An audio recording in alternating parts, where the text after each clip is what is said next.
everyone, Shane McMurray, CEO and founder of the Wedding Report. Thanks for joining me for our video podcast series on wedding venues, caterers, bar service, and rental companies.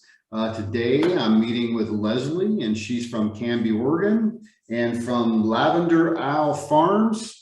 And Lesley, thanks for joining me on the show. Tell me about yourself and tell me about the business.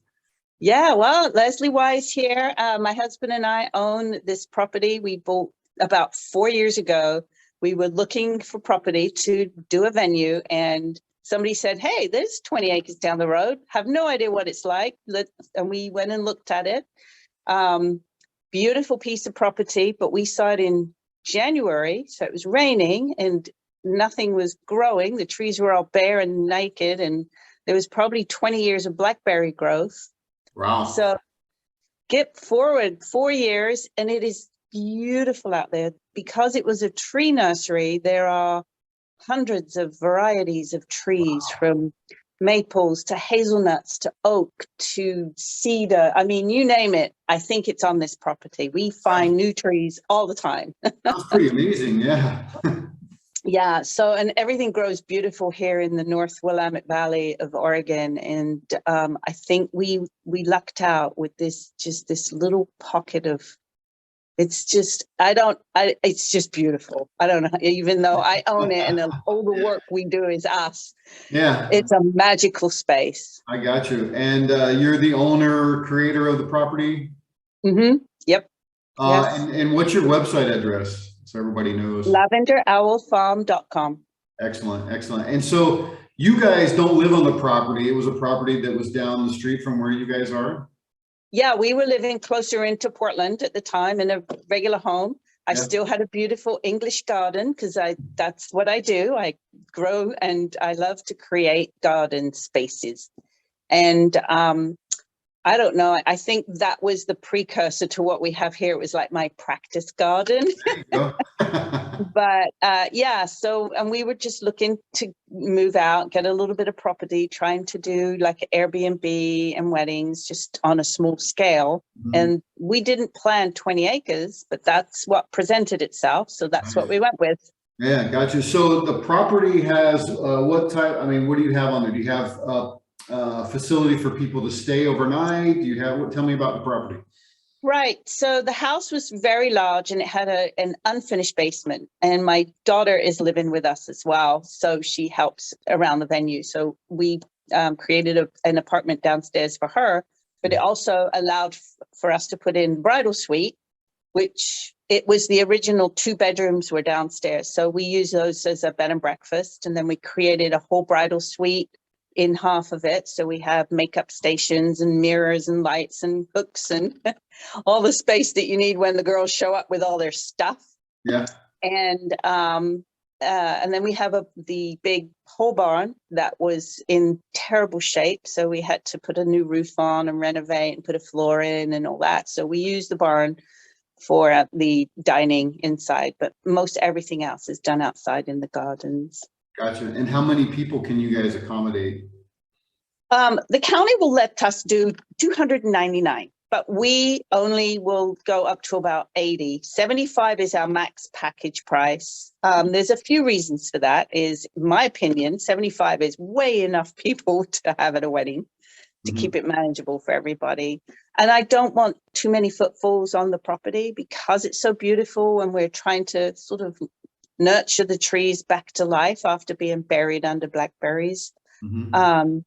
But also my husband has 15 acres of disc golf. So he put in a disc golf course out on the other side of the property. So very serendipitously, this property opened itself up to what we have. So I've got we have our private area, which is probably about 3 acres with the bed and breakfast. And then we've got about 3 acres that is mostly the wedding venue. And then the rest of it is all, he's been out there for 3 years on his tractor creating disc golf course. So consequently, we have all these beautiful trails and open fields and all these fairways that have just made more gardens. And it's his pride and joy out there, and he's out there every day. And I'm the same way with the wedding venue. Gotcha. So when that opens up, then there'll be perfect opportunity for everybody to play over the weekend, right? Right. Yeah. We do have some disc golf wedding people, and so we let them go play, but we close the course during weddings. But the wedding parties go out. There's lots of places for photography Oh, because yeah. it's so manicured out there. Gotcha. Gotcha. Sounds like a beautiful property for sure. So tell me, like, what's the one thing that you get really excited about when it comes to the work that you're doing? My garden. When May rolls around and everything's growing, that's what excites me. And what I always tell people is I love gardening. I love creating garden spaces, and I have a lot of different little garden spaces. And weddings fund my love of gardening.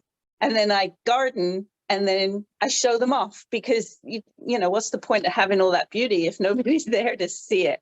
Yeah, So yeah. it really is a perfect marriage of creating spaces that people just love to hang out in, and doing a wedding in the one space that I thought I was going to set up ended up not working, but this other area opened up as we started clearing out trees and old growth, and I'm like, oh my God, we have this beautiful backdrop of maple trees Mhm. right here, and this beautiful lawn area that we put in. And so Nice. again, the property is telling us what it wants to do, and it's been so far working out really great. So just because it's a barn, it's not really you wouldn't consider it a barn venue. It's more of a garden space. Yeah, I consider it a garden venue. Unless it's raining, Of everything is course. pretty much done outside, right? Yeah. Yeah. This year, every wedding we've had so far has rained. So they either run between the raindrops, they'll go do their ceremony, then we'll go inside the barn. And then yesterday, where are we? Saturday's wedding, it was 94 degrees. So, it's Yeah, yeah. Oregon. Do you guys offer, do you have all the rental stuff on site, or do you guys have other people that you partner with when it comes to I like? do. We supply farm tables and chairs, and we have patio seating and picnic tables and other furniture, old, sort of recycled furniture that we use for different displays. And then if they want to bring anything else in, they can. But I always try to let them know that you have what you need to use this venue. Mhm. If you want to spend more money bringing other stuff in, go for it, but you don't need to. Gotcha. And then what about catering and other rentals or bar Yeah, service? we partner with other vendors. So catering, we don't have a kitchen, so everything has to be bought in for catering. We don't let anybody do disposable, so catering has to bring plates and all that kind of stuff. We provide bar service if they need it. We have 2 bars that we have permanent spaces, so they don't have to, pop up tables. And we provide licensed bartender for that, and it's a bring your own alcohol deal. Gotcha. And we supply everything that they need for that. But photography, catering, hair and makeup, all the other non-venue services need to be brought in. And I've got some great vendors that we work with. Awesome. Awesome. That's fantastic. Tell me about the process that someone goes through. So they contact you online, call you up. What do they have to go through to get the space? Right. So I'm an open book on my website, and I know a lot of vendors and a lot of venues are not, but this is how we shop today, right? They just want to go online and see everything. Yes. So I've got a lot of photography on there from real weddings and stuff that I take myself. I've got a big FAQ page. So every time somebody asks me a question that's not on there, I'll put it on there. A lot of information so that they can go and look. And if it looks like something that they want, then I invite them to visit. Gotcha. Because if they look at all this and they're like, it's too expensive, or I don't want to be in the garden, or I don't like the barn, Yeah. we're saving each other time, right? Absolutely. They don't need to make the effort here, and I don't have to waste my time. So I am an open book. I'm not really into the places that bring the client in with these teaser packages. And I know a lot of my clients have said the same thing. It's like, by the time we're done, the price is doubled. Yeah. And so they walk away feeling very disheartened. But with me, I give them the package price. This is what's included. This is how much it costs. Yeah. I have some a la carte items if you need to use them, but you know, it's so. I think that's the approach that most couples like today anyway. Straightforward, Mhm. Yep. like the gimmicky sales pitchy stuff, and just give me, everybody needs to be transparent. Here you go. Here's what it is. This Right. is, yeah. Yeah, that's how people shop today, and that's how I would shop. I would want to. The So I first thing right? the first thing they want to know is what's it going to cost me, right? Of course, So this right? I mean, they got to know if it's going to fit in their budget or somewhere in there, right? Like, even right. if, the thing is like, even if you have a personally, if you have a budget in mind, and you go somewhere and you really like it, and it's just a little bit outside, I mean, usually people will stretch if that's what they really want. But, as long as you're upfront with them, I think that's the key. Upfront and transparent, I think people really appreciate that. More so today than they used to, that's for sure. Yes. How long in advance would you say that people need to actually book with you guys? What do you recommend, and what's actually happening today? Because I know there's a lot of bookings going on. Yeah, we booked up our 2022 really early. We closed our books a month ago. Last year, I think we were still booking 2022 weddings this time. So at least a year. If you have a specific date and a specific venue that you want to go to, they'll want to get there in plenty of time. We will only book out 18 months in advance. Gotcha. Because things change, relationships change, finances change, the world changes. Yeah. So I don't want them to invest a ton of money in something that they're like, oh, I found a better venue. I see it all the times on the groups. I bought this dress because I love it. Then I saw another dress. And these are, they haven't even booked their venue yet, but they've got a dress because it's an impulse buy sometimes. Yeah. So I try to tell clients, I will quite happily pencil you in, save that date for you. And as soon as I open up my books that far in advance, you'll be the first to know. But I don't want them to commit to this amount of money so far in advance. I got you. That makes sense. And what do you, when you guys, when someone says, hey, I want the venue, I want the space, what are they looking at commitment wise? Like 25% down, 50% down? What do you guys do for that?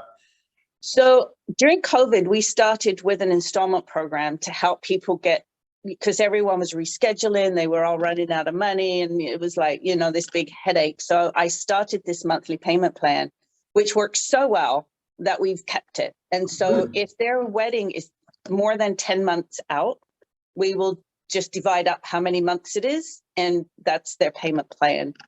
So long as the first payment is at least $500. Gotcha. So, and then if it's less than 10 months, then it's 25% or 50% the closer they get to their date. Makes sense. Yeah, that's great. I actually, I was doing another interview with another venue, and they actually did something similar where they basically took their general rule. Generally, they were doing like 3 or 4 payments, and they broke it out into 8 installments, and they still get the money in pretty much the same period of time. But they broke it out in 8 installments, and it made it actually better for them. And they started booking more people right away because the upfront commitment wasn't as like, oh my God, I got to put $10,000 down, right? It was, more reasonable. So yeah, it's been met with, most everybody has done that. I'm like, you're welcome to give me 50% or pay the whole thing, but I don't recommend it because it's not refundable. So, if things change. So yes, that's smart. Yeah. Yeah. I've only ever had to repay one person, and it was a very justifiable refund, and their wedding was so far out that it wasn't going to make any difference to me. But that's the only time I've ever had to do that. So something's working. Yeah, absolutely. What specific advice would you give couples today? Keep it simple and keep off the internet.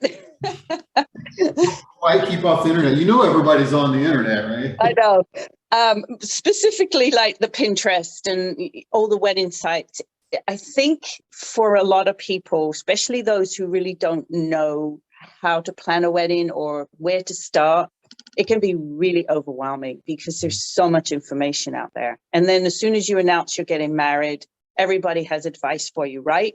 The mothers, the mother-in-laws, the friends, the sisters, everybody. So I think you got to learn to filter that and really focus on what you want and not try to be swayed or trying to outdo the friend before you or outdo, the last person, the last wedding you went to. I think there's a little bit of competition there with girls and friends.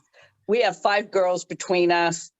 We have one of them has many girlfriends that are always getting married. So I'm getting this other perspective from what she goes through. So I think today's weddings are getting they're getting smaller and the clients are needing more help. But what I'm finding here is my clients are all like, I don't want to do anything because I do quite a lot for them, especially on the day. We always have a day off coordinator here. And so that has been really helpful for a lot of them. Oh, that's great. Yeah. The last client I spoke to just yesterday, she's like, I have no idea. I've never been to a wedding. I don't know anything about weddings. I don't know where to start. So we had a very long conversation about what's important. What do you want versus what do you need? Yeah. Where's your budget, Yeah. And I think a lot of couples too, they don't start with a budget. And that's the biggest mistake. Yeah, weddings can get very expensive very quickly. Right. So, spend what you have, not what you think you might have down the road. Right. Do you think, what do you see like couples are asking for today, maybe that you didn't see a year or so ago, or maybe a couple years ago? More help on the day, less do it yourself. We get a mix of both here, but for the most part, they want somebody on the day to help direct their day. They just, yeah. And I think they're paring down a lot more now, which I think is smart. Do you guys, when you do a wedding there, do they do the whole weekend, or do you guys do 1 or 2 a weekend, or how does that work? I try to limit here to 1 wedding a weekend. I might do 2 if they're small, because we do a lot of small weddings. We do cater to the smaller weddings. So 50 is our average. And I love small weddings. I think that's where the core of it's coming down anyway. Like most weddings between 50 and 100 right now. Yeah. So So if I've got 2 tiny weddings, I'll back to back them because it's already set up, it's ready to go. It doesn't, it's easy. The bigger weddings, by the end of the day, I'm done. I don't want to turn the room and do another wedding the next day. We're not here to just keep doing weddings day after day after day. Right. I just want to invite a few people over every weekend and have a party. There you go. That sounds like a good plan for sure. Right. So Lesley, last question I have for you. So if you had to go back 3-5 years ago, what would you tell yourself? Oh, hang on. This is going to be a ride. Just because the venue, the property was so new and it was so overgrown. And so I saw through everything. They did a lot of reclaim everything here. So it was tractors and wood and old buildings and cars and boats. So when we first saw that, we're like, oh, no. So that was 5 years ago. And then we came back and I sort of sat there and just listened to the property and looked around and I went, I see weddings. I see this happening. We're going to go broke and we're going to be tired and we are going to be like wondering what the heck we did. But I'm so glad we did. And I think COVID helped because we couldn't do anything else. Yeah. My husband lost his job, so he ended up retiring and buying a tractor. And so he just went out there for 2 years and we cleared this property. And sometimes you get lemons and you make lemonade. Yeah, I know, right? You just have to have a vision for it and press forward with it and keep going, right? Yep. We thank the property and the previous owners because we know the guy who built the property and planted all the trees, and we thank him. And we always told him he never knew this, but he planted all these trees for us now, and that was 40 years ago. Cool. Yeah. He's probably thinking about that, going, "Oh wow, that's awesome." Yeah. So it's just paradise out here, and we're just so lucky. We're so Awesome. lucky. We're Great. tired. We're Yeah, tired. I'm sure. For sure. For sure. Lesley, thanks so much for doing this. I really appreciate it. And we'll talk to you later. Yeah, thank you.